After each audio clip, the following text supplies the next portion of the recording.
beberapa market ya. Jadi kalau hasil sudah lumayan Mas saat itu. Awal pun juga kita per bulan paling enggak sekitar 10 juta. Itu minimal ya dulu ya.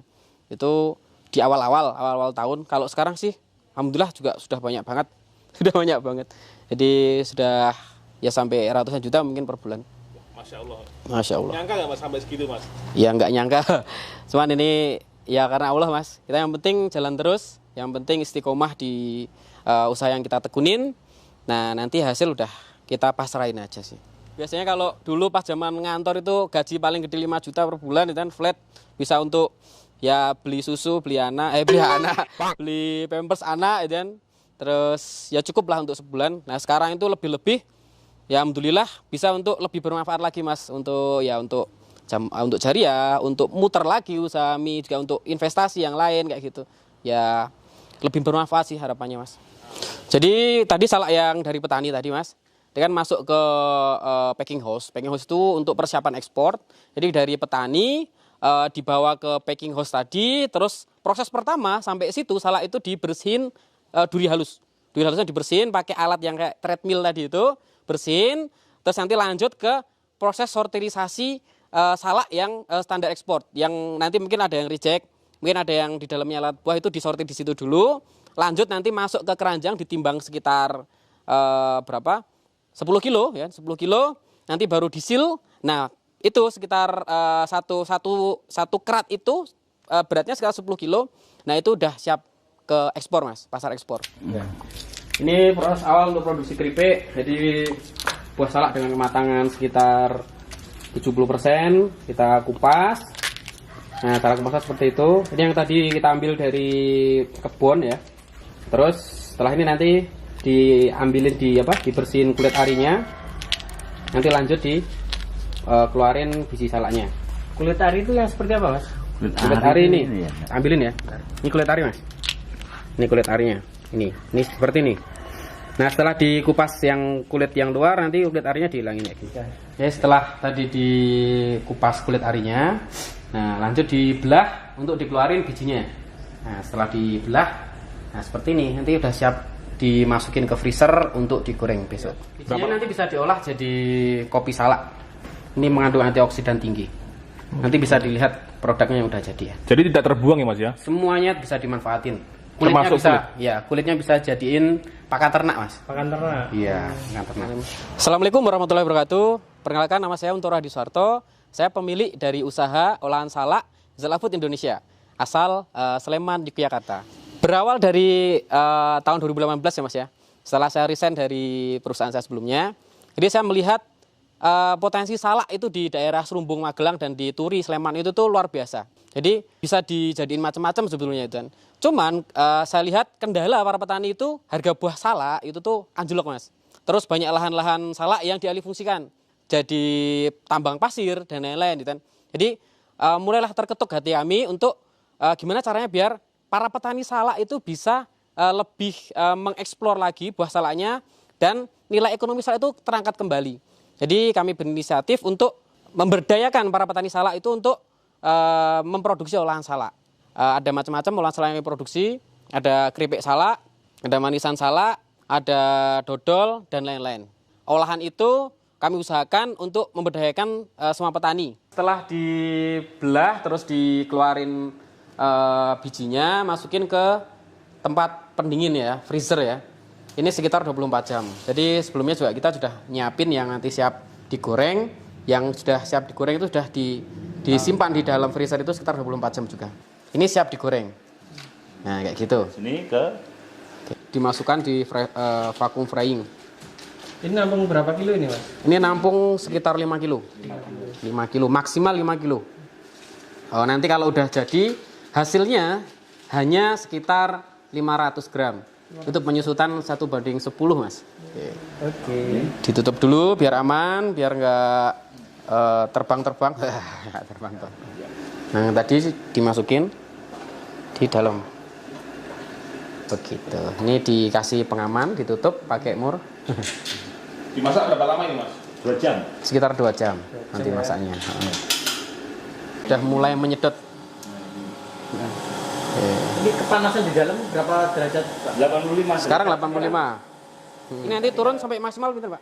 Masih 55, terus nanti naik lagi sampai 90, 80, 90 lah. 97 harus. 97 maksimal. Nanti udah mateng. Jadi buah salaknya itu nanti bener-bener manis tuh dari salaknya. Keripiknya. Nggak ada tambahan gula sama sekali. Saya dari kalau sebenarnya SMK saya itu. SMK komputer. Jadi komputer jaringan, lanjut kuliah juga komputer, Mas. Komputer basicnya juga beda ya, teknologi ya. Cuman terketuk hatinya ya, kami berinisiatif untuk itu tadi memberdayakan mereka biar nilai ekonomi salak itu terangkat kembali, Mas. Saya tuh dulu tuh kerja di perusahaan teknologi, Mas. Jadi saya di situ 3 tahun, terus tahun 2018 itu saya resign. Nah, mulailah melirik salak, Mas, saat itu. Dari dalam diri itu kan memang pengen jadi wirausaha, Mas. Pengen nyoba wirausaha, karena sunnahnya Nabi itu kan berniaga ya, Mas ya. Mulai berarti IT ya, Mas ya? Ya, saya Eskom, Mas, sarjana komputer. Begitu. Enggak percuma ijazahnya itu, Mas. Ya, sekarang jadi pajangan, Mas. Pajangan di rumah. Kalau IT nih ya, Mas ya, bisa dibilang kalau per project itu nilainya bisa puluhan juta, Mas. Ya, sampai puluhan juta, bahkan sampai ratusan sebetulnya, Mas. Gitu. Mau Mas memulai dari nol, Mas, bisnis receh ini. Ya, kalau kita sudah punya impian ya, Mas, punya visi panjang gitu kan. Jadi nggak dilihat dari sekarang, Mas. Jadi saya tuh melihat Zalak Food itu sekitar 5 tahun sampai 10 tahun ke depan. Jadi sekarang memang proses merintis ya. Anggap aja sekarang tuh masih ngurusin recehan ya kan. Cuman saya sudah tahu dan kira-kira yang kami hasilkan itu berapa itu udah kelihatan, Mas. Jadi udah ada blueprint atau milestone yang sudah kami bangun gitu. Gitu sampai 10 tahun depan. Jangka panjang sebetulnya, Mas, kalau Zalak Food. Harus pakai alat ya. Iya.